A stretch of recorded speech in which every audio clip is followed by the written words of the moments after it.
For more episodes of the Games4all podcast, check out our website, www.games4all.podcast.com. You can also follow us at twitter.com/Games4all, or check us out on Facebook, facebook.com/Games4all podcast. The Games4all podcast is brought to you in association with HostGator. For all your web host needs, check out hostgator.com.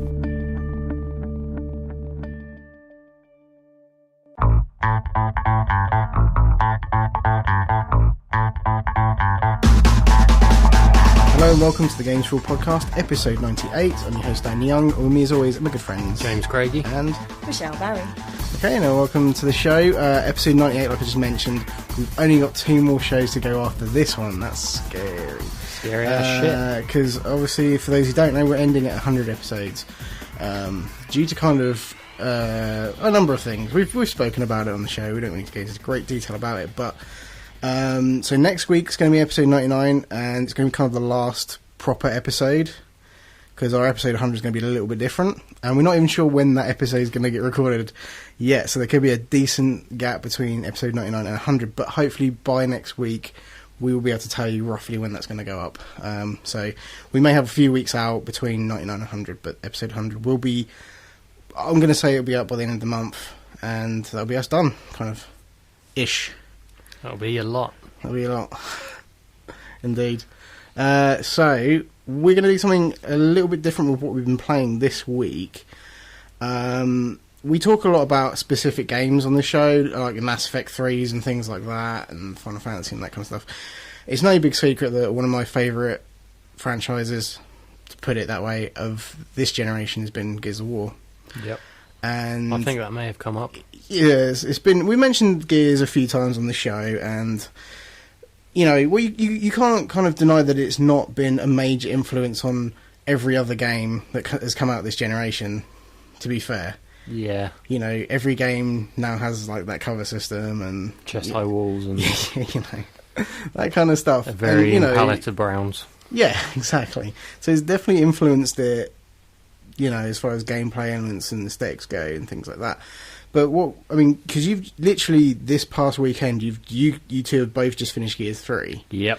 So I'd like us to kind of, even though we mentioned it on the show, talk about it a little bit more in depth with spoilers, because it's something we don't do very often, is spoilers, but we're going to do it today.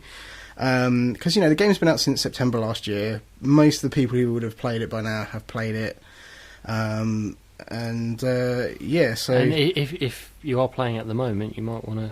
Yeah, I mean, if you don't, skip the next 10 minutes if you don't want any spoilers, obviously, but, you know, I think it's a good time to talk about it, because obviously we've only got a few more episodes left, and I kind of want to... Wrap it up, yeah, kind of talk about it a little bit. So, it's kind of funny, because about this time last year, we were playing the beta. Yeah. And we, you know, did quite a lot of footage of that, and spoke about that a fair bit. And ironically, if the game had launched when it should have, it would have been out a year already, but it hasn't, so... you know, what are your thoughts? I'm interested because you've not really said a lot to me since you finished it. There's a lot to talk about here because I think the first few games have been criticised because there's not a great story behind it and all that kind of stuff. It's kind of had that kind of stigma about it. Yeah, the story's not great, blah, blah, blah, blah, blah. Did they fix that with this one? It's kind of like the main reason I've not sort of spoken about it is because I wanted to save it for the show, is my opinion on the ending. Yeah. And it's not good. No. But the reason for that is because the ending for the Meathead Broham third-person shooter trilogy actually fits better than my beloved Mass Effect. That's kind of... Yeah. The ending suits the game. It's kind of a natural conclusion. Yeah, it's still kind of... It has that whole... It's weird because, I mean... Not many people may get this, but I kind of liken it to the ending of the film A History of Violence. Yeah. Where there's that kind of moment where everything's still kind of up in the air, but there's kind of, you know, there is hope kind of thing. Yeah. And I think that's what it was trying to convey at the end. Yeah. A lot of shit went down, though, let's be fair. I have to admit, the overall ending was probably a lot more optimistic than I thought it would be. Yeah, yeah. But no, leading up to the ending... That's some crazy shit. Well, that last boss, fuck me, how many attempts did that take? It took a while. Yeah, I mean, it's there's definitely, they promised a major conclusion to this side of the story. There's obviously more stories they can tell. They can go way back. There's so many characters in this universe that they can explore, and they probably will do with, say, Gears 4 when that comes out, because it's probably going to happen. There's this iteration of the game took so much money in its first week. Gears has always been kind of one of those. I think the first one made 2 million, sold 2 million copies in its first, just over its first week or something, and that was like never been done before at the time. And we're talking way back like 2006 or something. So it's always been kind of a groundbreaker. Yeah. So I'm guessing there'll be more Gears. There's some sort of plans for it, but overall pretty crazy stuff. If you've kind of played the first 2 games and enjoyed them and followed their journey kind of thing, and now this is kind of the game where it all ends, so much shit happens, and it's just kind of, they throw so much at you right at the end. Yeah, I mean, it's kind of halfway to, and then towards the end, I mean, there's the kind of thing of, they kind of throw zombies in there at you. Yeah. That's kind of fucked up, and you kind of feel bad for those people and all that kind of stuff. And then, the whole, and because we are talking spoilers, so we can say that Dom dies. Yeah. And that's something that I'm guessing you did not see coming at all. No. I thought he'd find some sort of hope, some reason to live, some reason to carry on. But I mean, at the time, you were playing as Dom, because we were playing 4-player co-op, so I thought it was kind of funny. It's like, because I was sitting there, I was like, I've played this, I know what's going to happen. I was kind of wondering how you were going to react to it, because we were doing 4-player co-op. You and your partner were over at your place, and me and Michelle were here. And I think I actually switched the mic off. Yeah, you did. I looked at you, and my lip was quivering. Apparently, it was kind of. It's actually, and this is the thing, because obviously this franchise isn't known for its real dramatic storytelling. It kind of hits you really hard because you don't expect it from this game so much, and they've really put together a story wise, it holds up. It's pretty good. It's the best out of the 3, I'd reckon. Yeah. So they have this really this dramatic emotional moment, and it's like, yeah, you do feel pretty fucking sad about what's happening, and that's crazy. It's just something you wouldn't have expected to felt that emotion from this game. Yeah. Which is why we're talking about it, really, in a way. And then, obviously a lot of other stuff happens, The thing is, in some way, what does it a disservice? Because obviously at the end, you get that moment where, Marcus meets up with his dad and they're reunited kind of thing. And they kind of don't really have the moment to kind of bond or anything because shit's going down.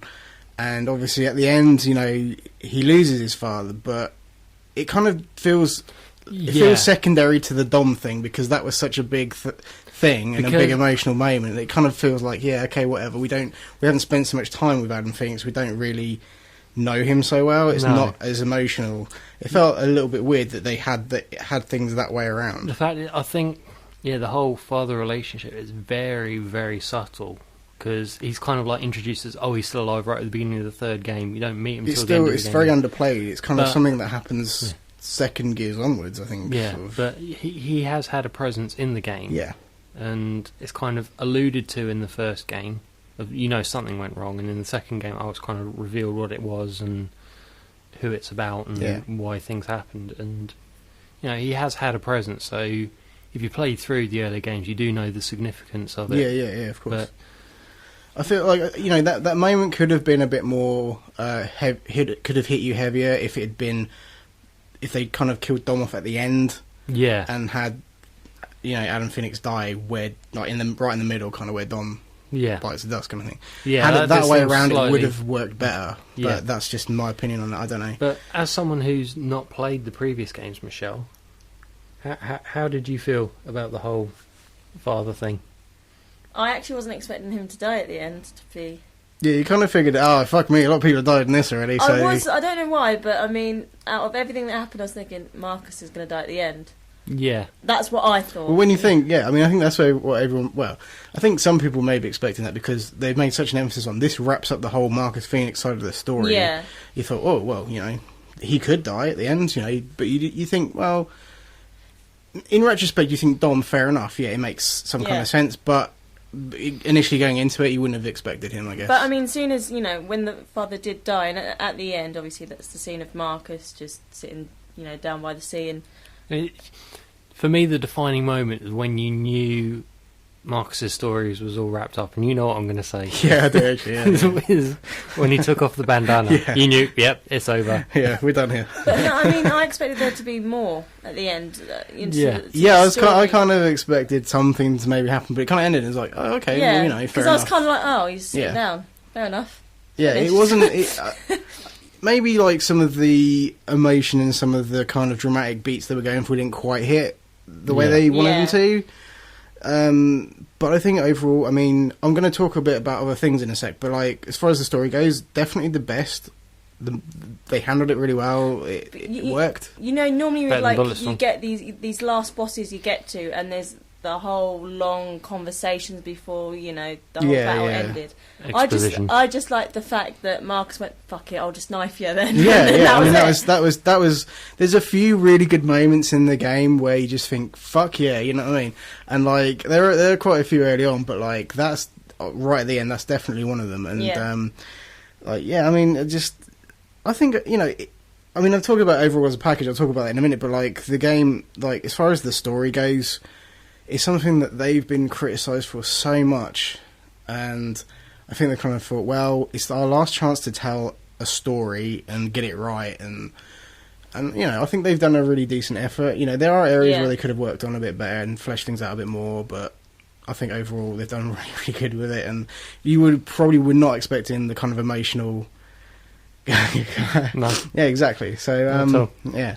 But, okay, well, my next thing I want to talk about, as far as Gears 3 goes, is how they handled 4-player co-op, because there's a lot of character swapping in this game. That's something they've never done before, because obviously the 2 previous games it was 2-player co-op only, Marcus and Dom, that's pretty much it, right? So, when you kind of, you have that kind of first level with, Marcus, Dom, and Arnie and that, and then you kind of... And Token. Yeah, and then way up. And then you kind of have that first level, it finishes, and then you're kind of playing as Cole in bed and that, and it's Other kind of, Token. Yeah. you have these the two kind of sets of characters that kind of, whose paths cross several times throughout the game, and you kind of swap between, what do you think about that? I mean, that's a different direction for Gears to go. I think it works. It does work, because, the Baird and Dom stuff they've kind of done before. You always had, in the previous games, you've always played as Marcus and Dom, and the Baird and Cole stuff is always, you've known something's been happening because they've been like cross radio chat and all that, and it's nice to actually see. Most of the time they've been with you. I think for the majority of Gears 2, it's been them with you. Yeah. So, but they don't actually join up with you until a bit sort of later, until after you've done like the proto thing, and you have this feeling like, well, how do they get here? How do they do that? And you actually see that this time around. Yeah, and it's kind of cool to play a different side of it, and it plays around with time a bit as well, where you it's not a linear timeline. Everything happens in order. You go back a bit and play as different characters and find out how they got to a certain place and that kind of stuff. And I think that's interesting because obviously that plays into the story as well, and how they've told the story. So you kind of experience things from different characters' perspectives and different angles, and kind of it's kind of nice that they've tried to do that. Piece things together a little bit differently. I think that's one of the few things kind of that they've done that I think has been a pretty big departure from what they've done before, and in some ways could have been a big risk, but pays off. But what I like most about it, and it's kind of going back to the story a bit, is how much the characters developed. Yeah. Over the course. I mean, we see a lot more about sort of Cole and his motivations, and Baird plays like a pretty big role. You see sort of like his key dynamic within the story, and even the new characters, we get like a sense of where they are, and they have character, and they're not just sort of meatheads. Yeah, exactly. Yeah, I mean they've tried to kind of quash a lot of the people's predetermined conceptions about the characters in the game and stuff. So I think that's pretty cool. Yeah. But other than that, I mean, as far as the campaign goes, great. I mean, you've not really had the chance to play the new Horde mode. Not really, or even Beast mode, to be fair. We were going to, but the weekend we set aside, they did. Yeah, they changed it up to Classic Horde, which is counterintuitive to what we wanted to experience. Kind of a bit dumb, but actually, there you go. But no, I can attest the new Horde mode. It kind of takes something that already worked and was fun, and it just expands on it and just makes it way more interesting and more fun to play, and gives you so much more you can do, so many more options, so much more stuff you can unlock. And yeah, I mean, the whole big thing with this game is unlockables. It doesn't matter what you do, whether you're playing the campaign or team deathmatch online or a bit of Horde or whatever, you know, you're always working to unlock things, whether it's new skins for your weapons, new characters. There's so much stuff they've put in here. So as an overall package, it's a fucking awesome game. There's so much to do, even once you've done the campaign, you know. Yeah. And that's what I like, you know. So, thumbs up for that. Let's talk about something else. Unless you've got anything else to say about Gears 3, because Carmine fucking lives. Yeah, also that's I think that was the other thing I was kind of like cheering. Because there's the whole vote, wasn't there? Yeah. You know, whether Carmine lives or dies, and people got to kind of have a say on it and stuff. So and you kind of think there's a point there where you think, oh no, they killed him off. And it's like, oh no, he's alright. It's right at the end, he just comes back and it's like, yep. That's sweet. So that's kind of us getting that whole thing off our chest now. We've talked about Gears 3, so we can probably put that to rest now. But without making it too much of a Epic Games fest, I have been playing Infinity Blade on the iPad. Hey. And it's good times. So. Cool. I played some of the second one, actually, a while back, and it's amazing. It's really good. And since the first one's on sale at the moment, I thought, well, I'll pick that up because it's cheap. It's well cheap. So yeah, no, that's good fun. Good fun. And the other thing I've been playing is the Mortal Kombat Complete Edition. Oh yeah. And yeah, it's pretty much the same game, but you know, more characters and stuff. Extra shit. Freddy Krueger. Pretty cool though. I mean, it's like a year ago that came out now. Yeah. Because I remember it came out around the time of the Gears 3 beta, and we did the whole video about it. And it's weird to think this a year old now. And I was playing a little bit more of the story mode because I never got to finish it, and just kind of got a bit more into that. So that's cool. Story mode on fucking Mortal Kombat, I'm still surprised at how good it is. It's better than the 90s movies. Definitely. It makes up for the 90s movies. Yeah. So yeah, that is pretty much what I've been playing. If anyone else has got anything to add, then just pipe up now. I've been getting my fantasy on. I'm kind of okay. Done with sci-fi for a bit. Yeah. And the new patch for Skyrim came out, the 1.5 patch. Cool. Obviously fixes bugs and everything, but it also adds in like a new kind of element to it. Yeah. What was your favourite thing about Fallout 3? With the combat and the kills? Well, to be fair, there's a lot of good stuff about Fallout, actually, because to be fair, it's not my... Initially, from the outlook, it's not my kind of game, but there were two different ways of playing it. Yeah. And you could, you know, obviously it's a little bit more tough if you kind of take it as a shooter, kind of run and gun it, but then I like the whole VAT thing and being able to, like, just pick your... You know, that was pretty cool for me, you know, and obviously... Yeah, the kill cam stuff's pretty sweet. Yeah, like the kill cam. It's one of those things lots of people have said. It's the sort of thing that you feel should get old really quickly, but it doesn't. It never does. No, it never does. And they kind of implemented that with Skyrim with some of the melee combat with like sort of close hand-to-hand kills and everything. But that was pretty much it. I had some of that. With this new patch, it adds the kill cam for spells. And for ranged weapons now, so it feels more sort of Fallout. Oh, that's pretty awesome. Yeah, and it is pretty much like Fallout in that you pull the bow and you fire it, and then it sort of centres on the arrow, and you see the arrow flying, and then boom. Yeah, it's a little more graphic and gorier, but that's kind of they've added some new animations and stuff, and cool. You know, killing stuff is fun. So when you pull off one of those slow-mo kill cam things, it is pretty satisfying when something leaps at you and you just kind of like smack it in the face and then hack its knees out from under it and then chop it. It's cool. Yeah. So you've been having fun then? Yeah. Just a bit. Nice. Okay. Has anyone got anything else to add to that? Nope. No? Alright, awesome. Well, that concludes our first segment of what we've been playing. We're going to take a quick break. When we come back, we're going to be talking about this week's news.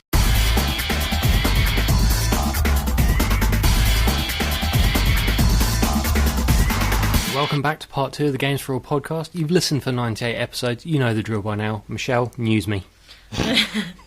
I wonder where you're going with that from here. Okay. Okay, first headline: Lost Planet 3 announced. Really? Cool. Whatever news you got. No, that's cool. I kind of saw this announced a few days ago and thought to myself, haven't played Lost Planet 2 yet. Well, I wouldn't have bother. it, but I mean, well, here's the thing. When the first one came out, it was kind of cool. It was like The Thing meets Aliens. meets Starship Troopers a little And bit. Starship Yeah. Well, sort of, but not. I mean, But it always struck me as sort of thing where the concept was cooler than the actual game. It was kind of fun to play, but then for me, it was a really weird experience because the first half of the game, it was somewhat of a challenge, but by the time you got halfway through it, it just got so much easier. It's like they kind of they kind of like lost all fucking concentration on it or something halfway through building the game. Fuck it, here's some bosses, they're easy to beat, just do that. I don't know, it just seemed so much easier the last half of the game. It just breezed through, I don't know. But I think overall, it was kind of a cool game. Not something I would have... It was fun for what it was, but I wouldn't have really wanted a sequel to it, or expected one. And then we got Lost Planet 2, and it was kind of like, well... It was also... It looks alright, didn't have Gears characters in it. Yeah. I don't know. Didn't play it really. Yeah, it was all sort of co-op centric, and apparently it was really kind of generic and dull and shit. Well, everything. But this looks like it's doing something different. This looks like they're kind of going for the survival horror, cool / mech warrior thing. Yeah, it looks it. If it didn't have that Lost Planet tag to it, I would have thought it was a different game. But it looked a bit like it looks a bit like that Lost Planet game that I played once. Yeah. It didn't just strike me as... It does look like they're doing something slightly different with it. So Yeah. Which kind of cool. can only be a good thing. Yeah. But there's a lot of different about it, actually. It's going to run on the Unreal 3 engine. Cool. Instead of the old sort of framework that the first two games ran on. Yeah. It's being developed by Spark Unlimited, that did Legendary and Turning Point for Liberty. So that's going to be good. So... don't know. I mean, I've yeah, okay. I don't know what else to say about that. Turning Point for Liberty wasn't great. No. Neither was Legendary. I never really... I played the smallest amount of that, I think, and never really sort of... Yeah, no. so that's a No. shame. No. But basically they've said mostly revolve around sort of like when you're piloting the mech, it'll be first person, but you won't have rockets or anything. You can like do melee fighting and all that, and using the big rig and yeah, that sounds like they're taking some of the fun out of that. yeah, but it freezes up and you then need to like go out and de-ice it. No word of a lie. But apparently there's going to be some like sort of creeping through dark hallways of buildings and stuff, and very much sort of survival horror. See, that sounds... Yeah, that sounds like a good direction to take it, to be fair. Yeah. But yeah. Not this is any way related, but, well, kind of, in my mind is. Because of the kind of icy set, I know the whole premise for Dead Space 3 is that it's on an ice planet, and it's more the thing than, previous games. That I'm looking forward to way more than this. So. Yeah. But this sounds good. I mean, if I... I'm guessing, because it's hinted for the next year release, come E3 we might see some stuff about it. Most likely. And that's in a few months' time. That's like June, beginning of June. Yeah. So we might see something of this. And if it looks good, I'll probably give it a go. I'm up for that. Yeah. Yeah. So, it's okay. cool. It's not completely dead to me yet. No. Michelle, next story, if you please. Next story: Gears of War Exile shit canned. The official story is canned, but I thought I'd throw in some shit. It's the favourite phrase of late. Yeah. It was this was the one. It was supposed to make an appearance at everything VGAs, I think. VGAs. It was like 2010, wasn't it? VGAs. Well, yeah. Probably. Here's the thing. We reported on this so freaking much because obviously, we followed kind of Gears stories, and they had this whole trademark thing. They trademarked Gears of War Exile. Lots of kind of rumours and bits and pieces leaked about it. It was a title logo. It was a Kinect title. It was on rails some people actually... This is all rumoured. But I actually read it. a thing from someone that actually got to play test it. It actually existed and all that kind of stuff. And pretty much everything that had been put out that was rumoured at the time was pretty much true about it. Yeah. Well, now they're obviously not just admitting the fact that it existed and that's exactly what it was, that it's just no more. Yeah. Not surprised, really, to be fair. I think they really need to be focusing their efforts more on... You know what Epic are like. They're going to be focusing more on the next-gen stuff. They've got a lot of stuff going on at the moment. I mean, there could still be more expansions to Gears 3. I'm sure there will be. They're working on lots of little bits and pieces for that. They've got Fortnite coming out at some point, whenever that is. I'm sure that'll be demoed at E3. Yeah. That's their new kind of... I don't know how you'd really describe it. It's kind of like tower defense kind of thing, whatever it is. Which looks interesting, I guess. I know there's another project People Can Fly are working on with them. Yeah, they said they've got a new sort of project coming out that's very different. They've got a project with People Can Fly. They shelved Bulletstorm 2. Yeah. This is actually a whole other story we could have put in here, but they've shelved Bulletstorm 2. Good. They've got thanks, and they've got People Can Fly working on a new project that they're going to announce soon, which I'm pretty sure is also going to be E3. And obviously got the new Infinity Blade coming out for iOS and everything else. So plus they might be working on Samaritan, hopefully. Yeah, quite possibly. I mean, that's the thing. They're always looking for the next gen as well. So they've got a lot of stuff going on. I don't see why they'd waste their time on an on-rails Connect shooter, which, don't get me wrong, probably could be pretty awesome, but the way things are going with Connect stuff... They'll probably wait for Connect 2.0. They'll probably wait for the next one, yeah, exactly. That's what I was thinking. So, no big surprise. Okay, next story. Okay, next story. EA targeted by anti-gay campaigners. Well, if anyone's going to target... Yeah, okay.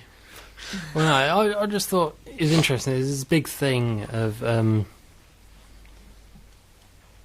it just seems odd. I mean... There's a lot of attacks on various things. I mean, it's not the first time this has happened that EA have been attacked. That they also got awarded, I think it was the worst company of 2011. Okay. EA. Quite possibly, yeah. So yeah, and their stocks plummeted and everything. And they're going through a pretty harsh time. But this I think is slightly uncalled for. They've been bombarded literally by thousands and thousands of letters and everything, complaining about the inclusion of lesbian, gay, bisexual and transgender characters in their games. Right. And, this is me trying to be a bit highbrow. And there goes the eyebrow again. Yeah. But, in the end, they're games. It's nice to feel that sort of games are being validated enough that people think that they're now dangerous.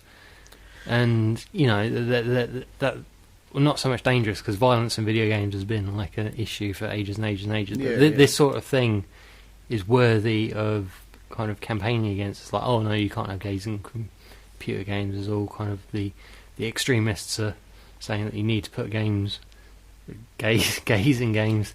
It's just like, you can't fucking win really, because in EA's defence, it isn't something that many companies out there push for. I'm sure they're not really saying, let's put loads of gay people in this game, but, what I mean, like, they're not, like, saying, no, we can't have this at all. They're being pretty liberal, let's be fair. Yeah, which I think is a good thing. I think BioWare have probably like to do this.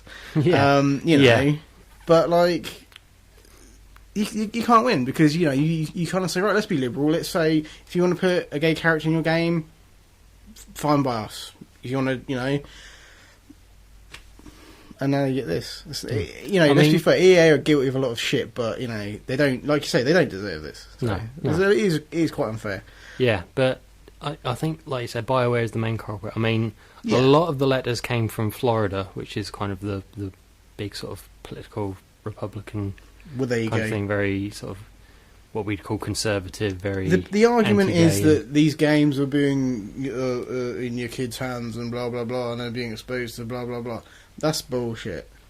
We all know that. Yeah, thing is, they're damned if they do and they're damned if they don't. Exactly, yeah. You're right in pinpointing BioWare, because in previous BioWare games, obviously relationships have come under the thing, and Yeah.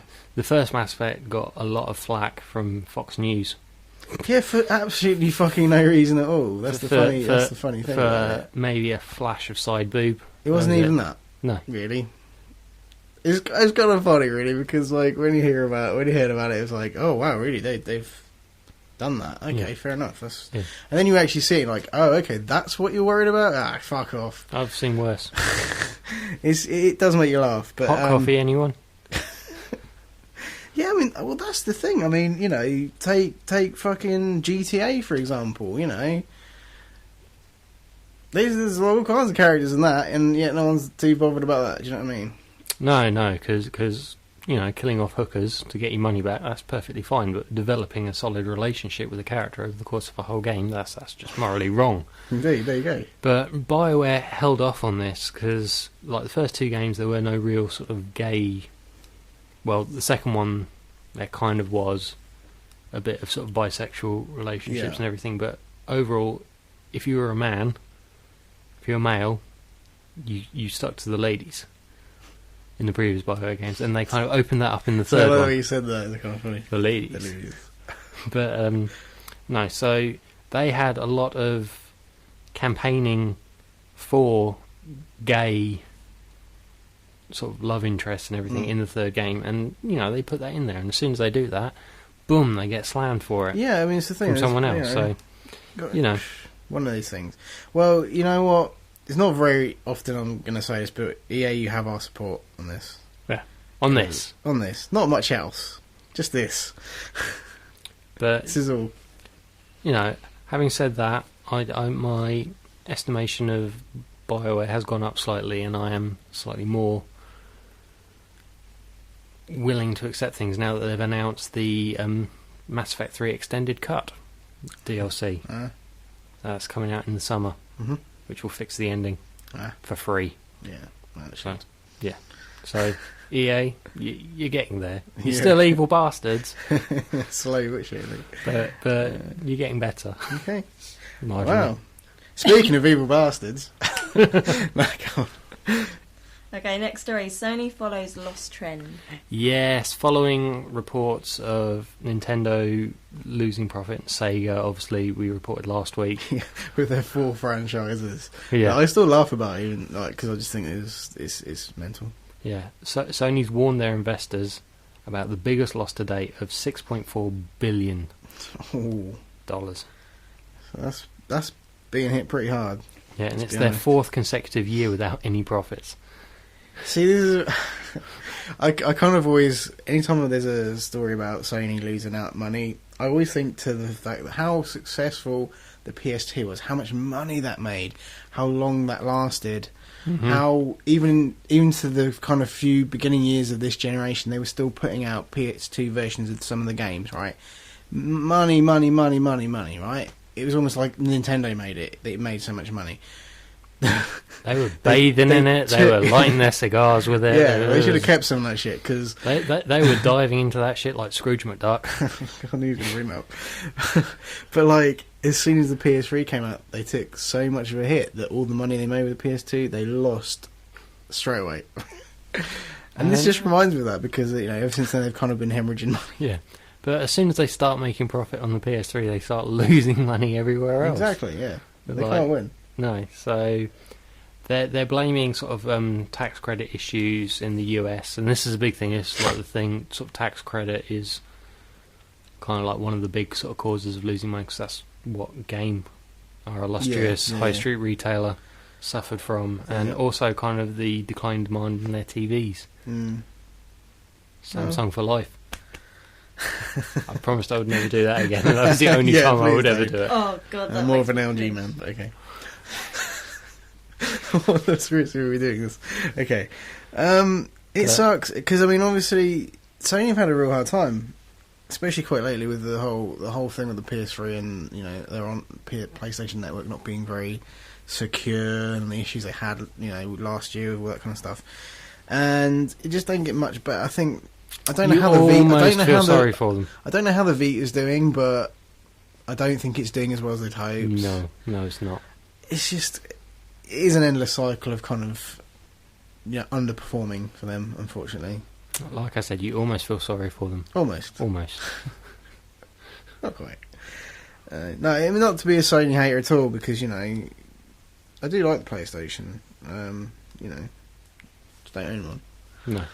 But no, it kind of, they're a big company, and I think they kind of had the head up their ass for so long that they thought they were kind of invincible, and now it just kind of shows how far you can fall. So, Off the invincibility tree. Yeah, that could be the title of the episode. Anything like it. Nice one, I'll have to write it down. I was going to make a point, I've forgotten after that. It's just too amazing to have to draw that or something. It doesn't surprise me that, they're still making losses. I don't know what's going to turn it around for them, but, the next PlayStation, is it going to make them a lot of money? Probably not. No. They'll be taking losses on that fucker. Yeah, because nobody will buy it because they can't play the PS3 or PS2 games on it. And it'll be so expensive to begin with anyway. I don't know what Yeah, I'm saying. so they won't trade in their PS3s. They'll wait for it to get cheaper. Yeah. And by then... Yeah, exactly. Anyway, that's that story. I think. Okay, I think somewhat happier news now, because I was jiggling this and I was going to make that the last story, and I thought, no, I don't want to end it on a depressing note. I've done that too often recently. Yeah. So something more joyous. Really? Okay. Okay. Michelle, cheer us up. I'll try. Okay, the last story. New release date for Resident Evil 6. Yeah, it didn't work. No. But funnily enough, though, we're used to games getting pushed back and everything. Yeah, and delays. it's and one of those things, isn't everyone- it? I mean, usually we're as saddening as it is, if that's even a word. It is. It's kind of I thought it might be. It's still, we kind of promote it a little bit because it is still good news. We prefer kind of games to kind of take the time a little bit. You're going to hate this thing. Not to be rushed. Have that extra layer of polish is always a good thing. Overall, I'd rather play something that's plays nicely and smooth and is polished and kind of worth the money. What's the news? Was due to come out on the 20th of November. Mm-hmm. Now coming out on October 2nd. Oh, okay, it's gonna suck. No, I don't know.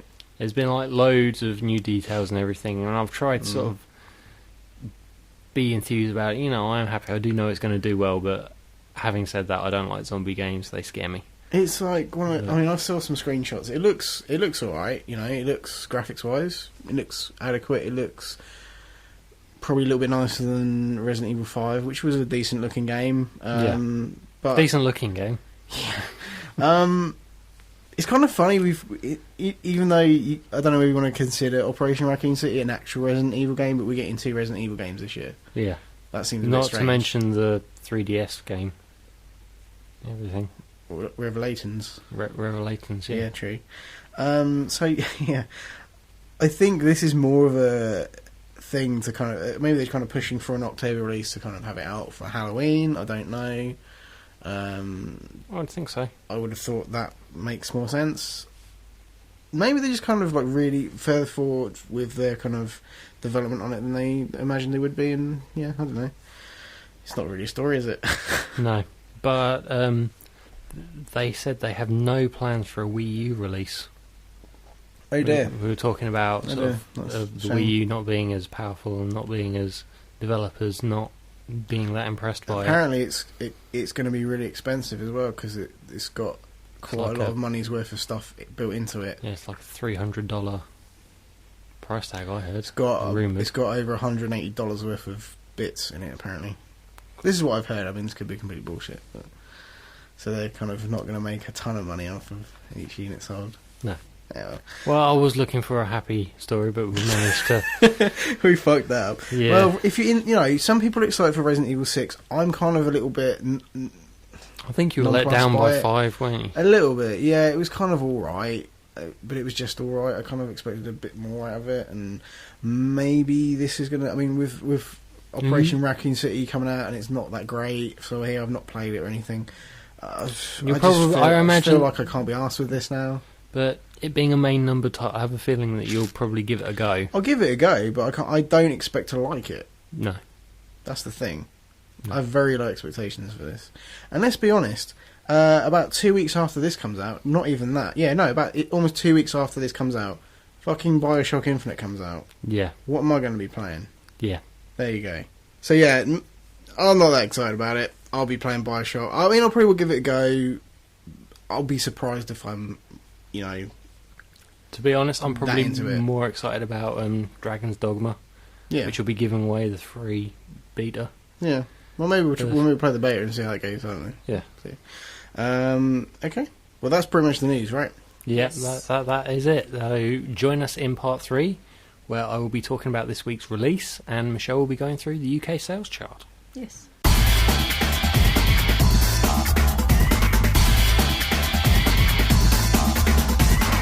Hello and welcome back to the Games4all podcast. We're going to be talking about this week's release in a moment. Literally release. But first, it's over to Michelle with the UK sales chart for this week. Yes, okay. So at number 10 it's The Elder Scrolls V Skyrim. Yeah, been patched.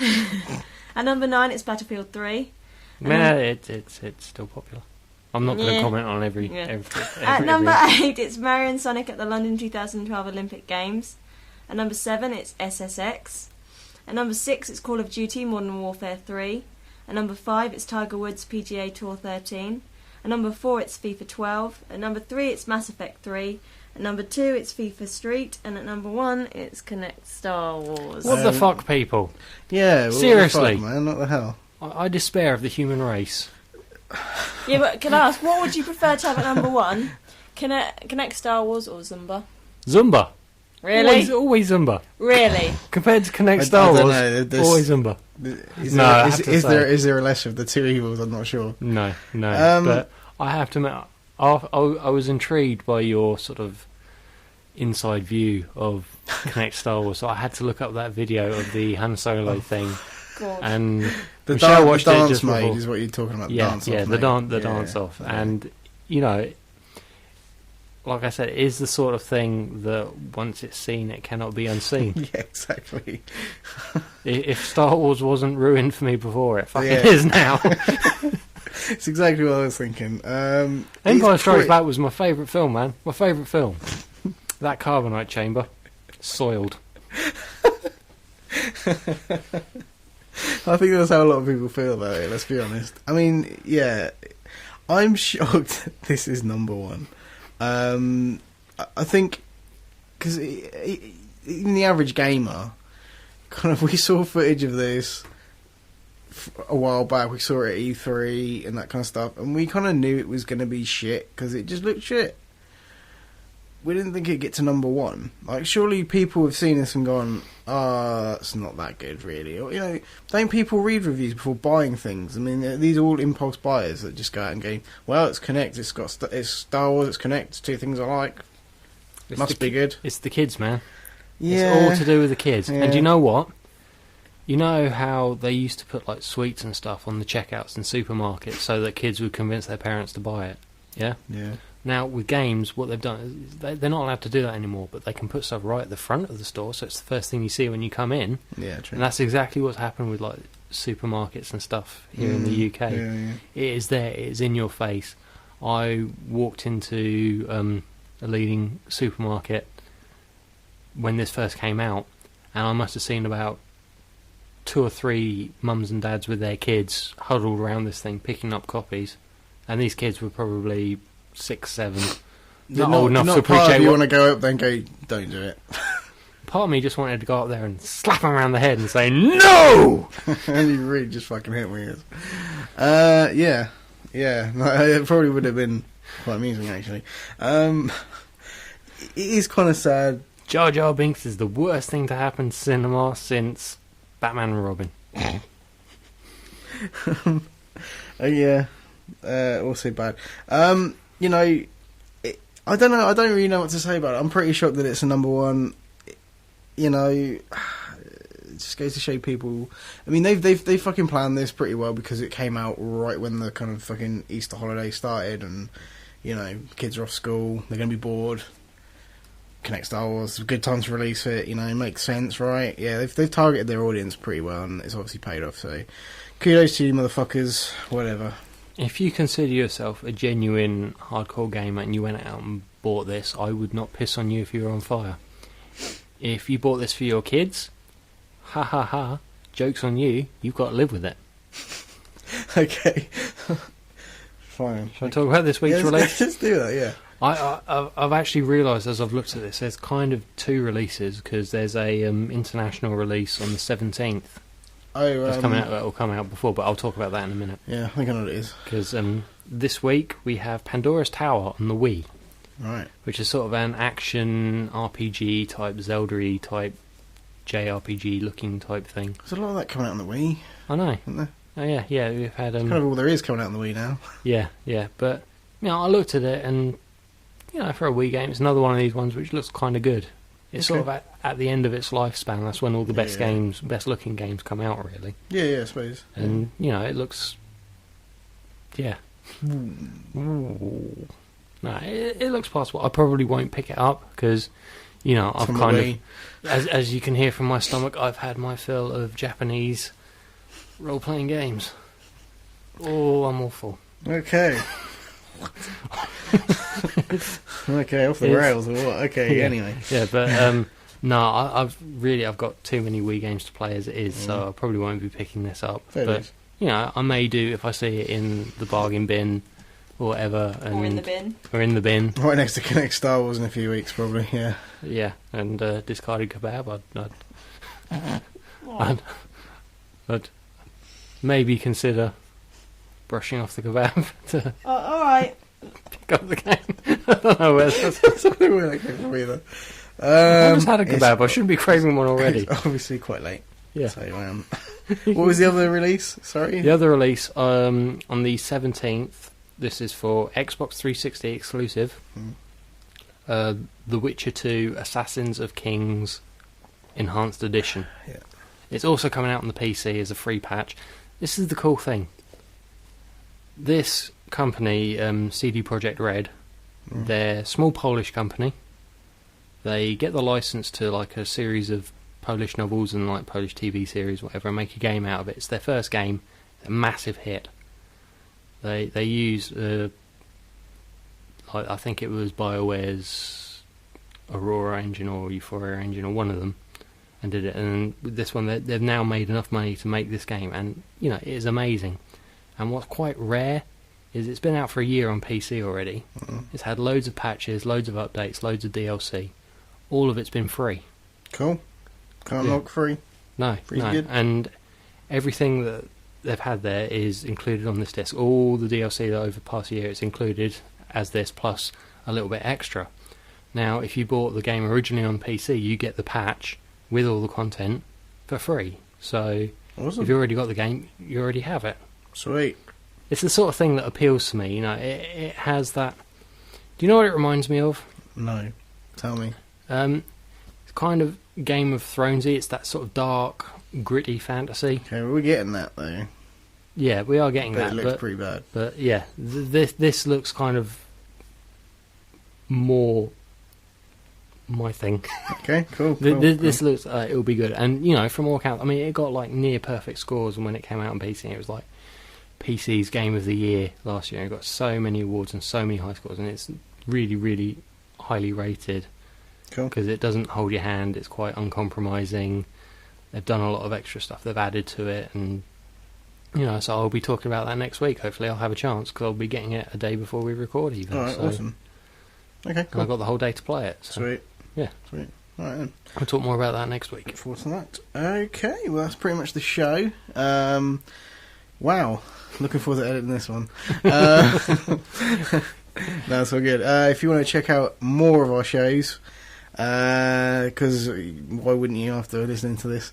Games4all.podcast.com. There you can listen to every episode that we've got going, and all our video stuff as well. Games for All Extra, that podcast we do, game night, all sorts of videos, bonus stuff, all kinds of stuff, loads of stuff, tons of stuff. It's all there. There's even me puking into a bucket on one of them. Yeah, we look for that. So yeah, you can pretty much find everything, all our content there. There's facebook.com/Games4all podcast if you want to check us out on there, like us on there. Our email address is podcast@games4all.com or at Games4all if you want to contact us on Twitter and follow us on there in a non-stalker-like fashion. Because we'd appreciate that. Yeah. And you can stalk us if you want, but we're not that interesting. Also, what is the 4? The 4 is a number. There you go. What are you talking about? Of course, it's always been a number. I know, but some people may not know that. They really should by now. So, also check out our very good friends over at the Underground Geek Network at undergroundgeeknetwork.com.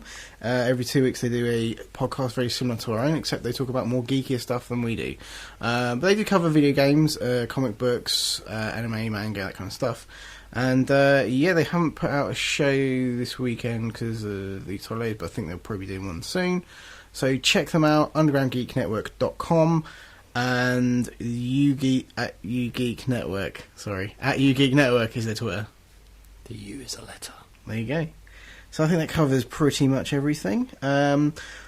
Just a quick notice, obviously we're going to be ending the show very soon at 100 episodes. So next week is kind of the last proper structured episode that we're going to be doing. Then there'll be maybe a week or so's gap, maybe 2 week gap between episode 99 and 100. We'll be posting a video around the time that episode 100 goes up, hopefully. But after that, I think around the beginning of June, we're going to be taking the website down, and everything's going to be kind of moved over to our Tumblr blog, which is thegamesforallpodcast.tumblr.com. TUMBLR. Indeed. There's not a lot on there at the moment, but we will be posting plenty of content onto that very soon. And we are, in between that, we're kind of going to be working on other ideas for our new show that we're going to be launching next year. So if you want to kind of carry on, checking out the content that we will be putting out, it will be small, it'll be kind of a little video here and there between the end of this show and the beginning of our new show. But if you want to find out about our new show, follow us on the Tumblr blog, follow us on Facebook, and we'll be putting up information about that when it's available. So thank you very much for listening. We've been the Games4all podcast. Thought I'd try a different outro. Yeah, sounds good, doesn't it? Yeah. Should probably not have fucking spoke over the end. Anyway, have a great weekend, and we'll be back next week. Goodbye. Because the penultimate show is the best time to come out with a new outro. Yeah, a bit of experimentation. A bit late in the game, it's all good. Yeah. Bye.